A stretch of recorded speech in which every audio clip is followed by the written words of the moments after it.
Halo, Assalamualaikum warahmatullahi wabarakatuh. Perkenalkan, nama saya Husna, NIM 02222002, kelas F Informatika, mata kuliah Rekayasa Perangkat Lunak. Jadi, tujuan video ini di sini saya akan menjelaskan tentang hasil penelitian saya, yaitu di bab 3 yang berjudul tentang kosku atau solusi digital pencarian kos bagi mahasiswa berbasis Android dengan sistem informasi yang secara dinamis menggunakan algoritma content basis filtering. Jadi di sini saya menggunakan jenis penelitian pengembangan aplikasi, di mana jurnal sebelumnya atau penelitian sebelumnya yang dibuat oleh yang dibuat oleh Juni Ismail pada tahun 2021 itu dia belum menggunakan sistem pembayaran kos secara online. Jadi pada pengembangan penelitian saya di sini saya menambahkan pembayaran kos secara online.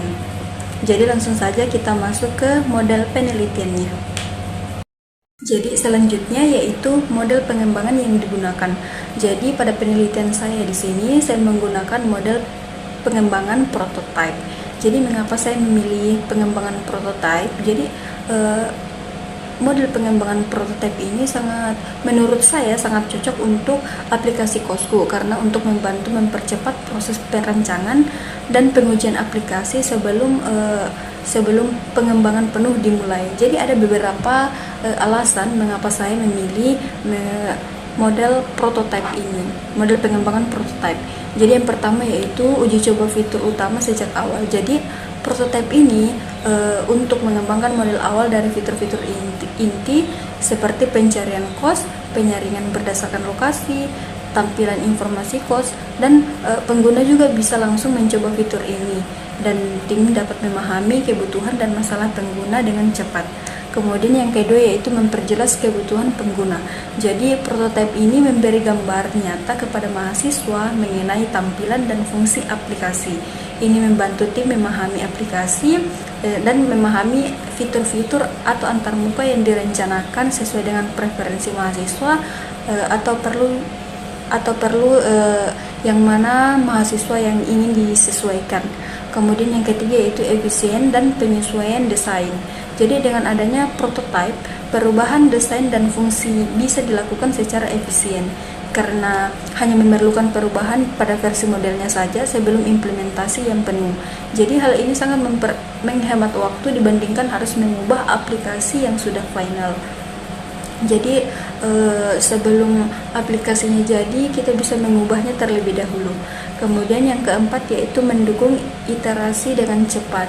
Jadi prototipe ini dapat membuat tim untuk mengadopsi pendekatan iteratif, di mana desain aplikasi ditingkatkan secara berkelanjutan berdasarkan umpan balik pengguna. Jadi hal ini membuat aplikasi lebih siap sebelum diluncurkan secara penuh atau keseluruhan. Kemudian yang terakhir yaitu mengurangi risiko kesalahan mahal. Jadi sebelum aplikasi digunakan itu harus ada harus diperbaiki sebelum aplikasi yang digunakan. Maksudnya dengan mengidentifikasi masalah pada prototipe awal, risiko kesalahan yang mahal di tahap akhir dapat diminimalisir.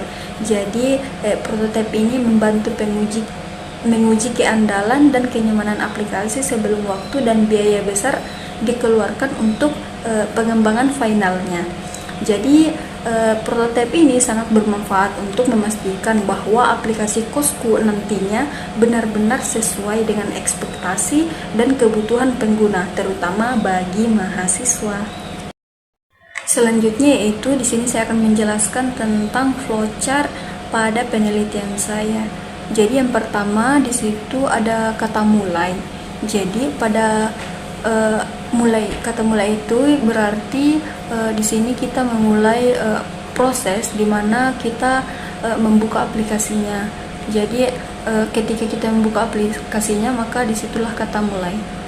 Kemudian yang kedua yaitu login atau registrasi. Jadi di sini pengguna dipersilahkan untuk login atau registrasi terlebih dahulu jika belum mempunyai akun. Kemudian yang ketiga yaitu memasukkan kriteria pencarian.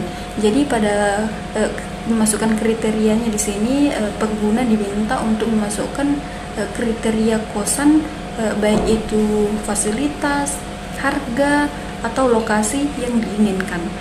Kemudian yang selanjutnya itu tampilan hasil pencarian. Jadi aplikasi di sini akan menampilkan daftar kos sesuai dengan apa yang pengguna inginkan.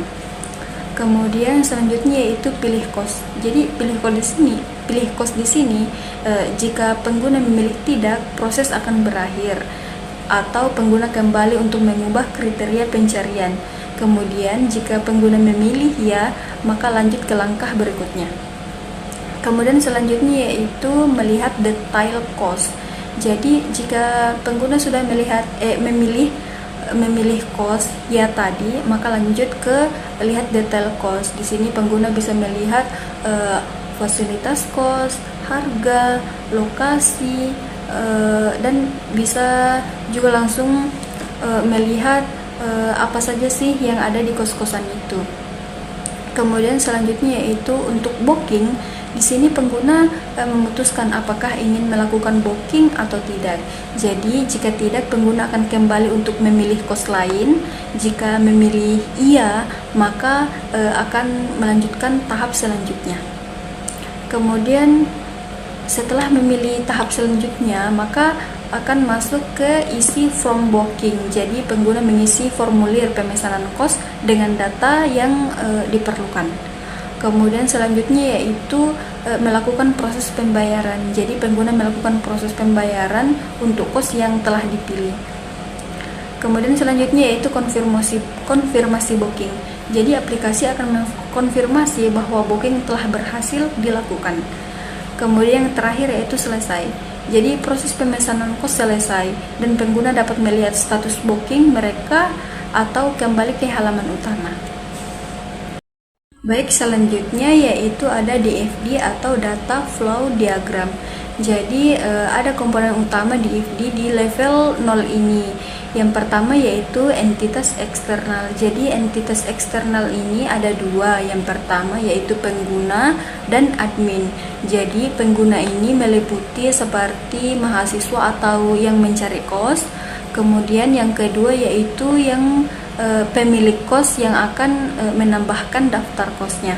Kemudian yang kedua yaitu ada admin.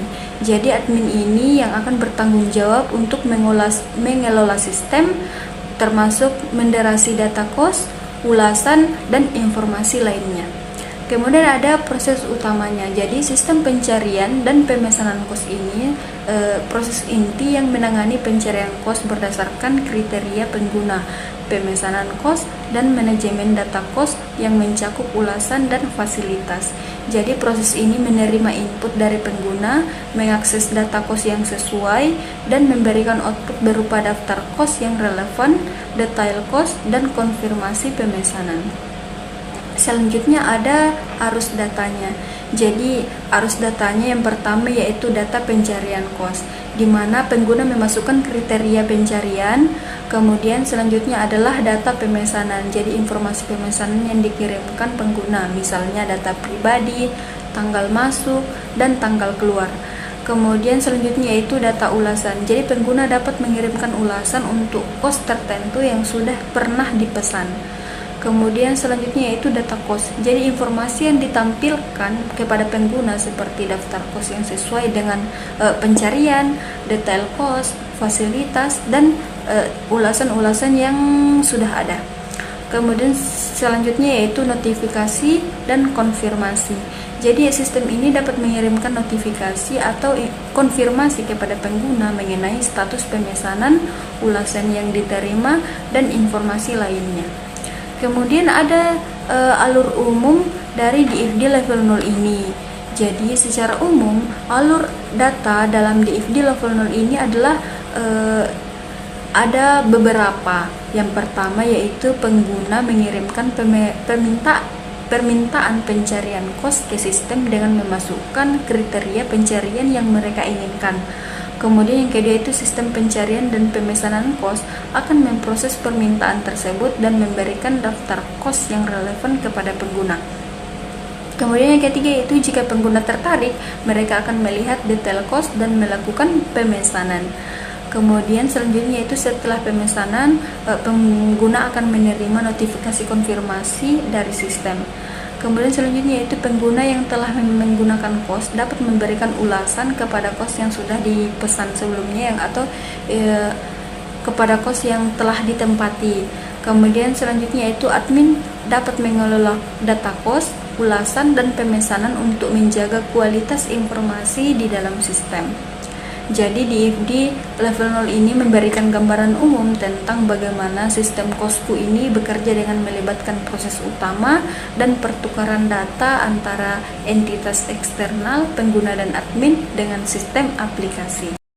Selanjutnya yaitu DFD level 1. Jadi DFD level 1 ini adalah lanjutan dari DFD level 0 yang memecah proses utama menjadi beberapa subproses. Jadi untuk aplikasi kosku ini, DFD level 1 ini menjelaskan alur kerja sistem pencarian dan pemesanan kos secara lebih rinci. Jadi ada beberapa elemen utama yang bisa ditemukan dalam DFD level 1 ini. Jadi yang pertama yaitu proses utama di DFD level 1. Yang pertama yaitu proses login dan registrasi. Jadi proses ini memungkinkan pengguna untuk masuk ke aplikasi jika mereka sudah memiliki akun atau mendaftarkan diri jika belum memiliki akun. Kemudian alur datanya. Jadi pada input data login, email dan password untuk pengguna yang sudah mendaftar atau data registrasi, nama, email, password untuk pengguna baru. Kemudian outputnya, jadi akses di sistem jika berhasil, login atau notifikasi konfirmasi, registrasi untuk pengguna baru. Kemudian yang kedua yaitu proses pencarian kos. Jadi proses ini menerima input kriteria pencarian dari pengguna, misalnya lokasi, harga, fasilitas, dan menghasilkan daftar kos yang sesuai. Kemudian alur datanya, jadi pada inputnya kriteria pencarian yang dimasukkan oleh pengguna, outputnya yaitu daftar kos yang sesuai dengan pencari kos yang diinginkan. Kemudian selanjutnya itu proses melihat detail kos. Jadi pengguna dapat melihat salah satu kos dari hasil pencarian yang untuk melihat detail lebih lanjut, termasuk fasilitas, harga, dan ulasan dari pengguna lain. Kemudian alurnya itu pada inputnya permintaan untuk melihat detail kos tertentu. Kemudian pada outputnya yaitu informasi lengkap mengenai kos, baik itu harga, fasilitas, lokasi, ulasan, dan lain-lain.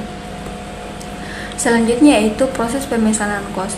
Jadi proses ini mencakup langkah-langkah pemesanan kos yang dipilih oleh pengguna, termasuk pengisian data pengguna, tanggal masuk dan keluar, dan melakukan pembayaran. Jadi alur datanya pada input yaitu data pemesanan seperti tanggal masuk, tanggal keluar, dan informasi pembayaran. Outputnya yaitu konfirmasi pemesanan dan status pembayarannya. Kemudian selanjutnya yaitu proses memberikan ulasan. Jadi setelah memesan dan menggunakan kos tersebut, pengguna dapat memberikan ulasan kepada kos yang telah ditempati. Alur datanya, jadi alur datanya itu pada inputnya rating dan komentar dari pengguna tentang kos. Kemudian untuk outputnya yaitu ulasan yang disimpan dalam sistem dan ditampilkan untuk pengguna lain. Selanjutnya yaitu proses manajemen data kos.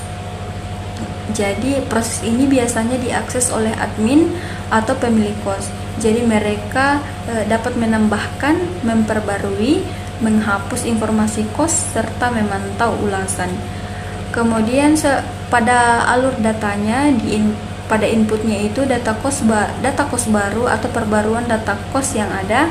Kemudian untuk outputnya informasi kos yang diperbarui dan disimpan dalam sistem.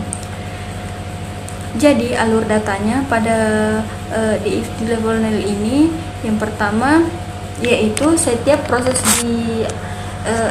proses yang berhubungan dengan entitas eksternal seperti pengguna dan admin. Jadi pengguna ini mengirimkan data login, kriteria pencarian, detail pemesanan, dan ulasan ke sistem. Kemudian untuk admin atau pemilik kos dapat mengelola data kos dan memastikan informasi selalu terkini dan valid. Jadi DFD level 0 ini merinci langkah-langkah dari sistem kosku, sehingga setiap interaksi pengguna mulai dari registrasi, pencarian kos, melihat detail, melakukan pemesanan, hingga memberikan ulasan dapat memahami dengan jelas. Jadi alur data antara pengguna, admin, dan sistem membantu memastikan bahwa setiap fungsi aplikasi bekerja sesuai dengan tujuannya. Kemudian kita masuk ke ERD atau Entitas Relationship Diagram. Jadi ada yang pertama yaitu entitas pengguna, di mana atributnya adalah primary key, ada ID unit untuk setiap pengguna, ada nama pengguna, kemudian ada alamat email pengguna, kemudian ada kata sandi pengguna, dan nomor telepon pengguna. Jadi relasinya yaitu melakukan dengan entitas booking, di mana menunjukkan bahwa pengguna dapat melakukan pemesanan kos. Kemudian menulis dengan entitas review. Jadi pengguna dapat menulis ulasan tentang kos yang telah mereka tempati atau mereka sewa. Kemudian yang kedua yaitu entitas kos. Jadi atributnya yaitu adalah ada primary key ID unit untuk setiap kos, kemudian ada ID pemilik kos, nama kos, kemudian alamat kos, lokasi lintang kos, ke lokasi bujur kos, harga sewa kos, dan deskripsi kos. Jadi relasinya yaitu menulis dengan entitas review. Jadi kos dapat menerima ulasan dari pengguna. Kemudian menyediakan entitas fasilitas. Ini menunjukkan fasilitas yang dimiliki oleh setiap kos. Kemudian yang ketiga yaitu ada entitas booking. Jadi atributnya yaitu ada ID unik untuk setiap pemesanan, kemudian ada ID pengguna yang melakukan pemesanan, kemudian ada ID kos yang dipesan, kemudian tanggal mulai tinggal di tempat kos, kemudian tanggal akhir tinggal di tempat kos, kemudian ada total biaya yang dibayarkan untuk pemesanan, kemudian yang terakhir yaitu status pemesanan, misalnya terkonfirmasi atau dibatalkan. Relasinya di sini yaitu melakukan entitas pengguna, di mana menunjukkan bahwa pengguna melakukan pemesanan kos tertentu. Kemudian yang keempat yaitu entitas review. Jadi ada beberapa atributnya, di mana yang pertama yaitu ID unik untuk setiap ulasan. Kemudian yang kedua yaitu ID pengguna yang menulis ulasan.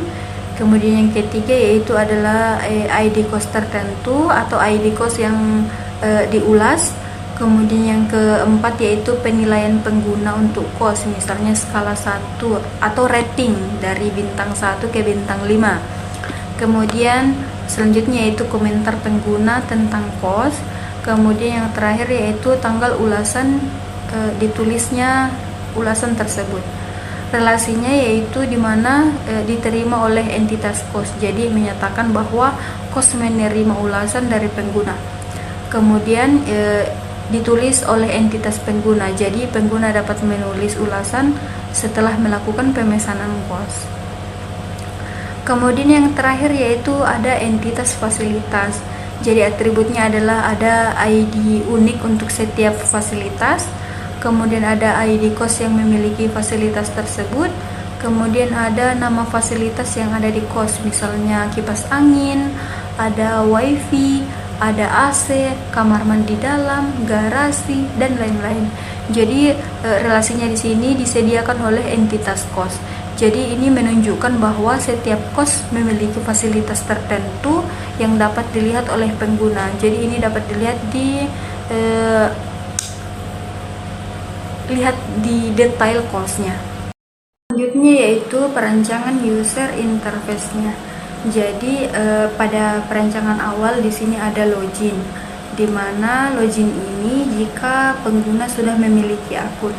Selanjutnya ada sign up. Jadi jika pengguna belum memiliki akun maka dipersilahkan untuk sign up, di mana ada memasukkan username, nomor HP, email, dan password.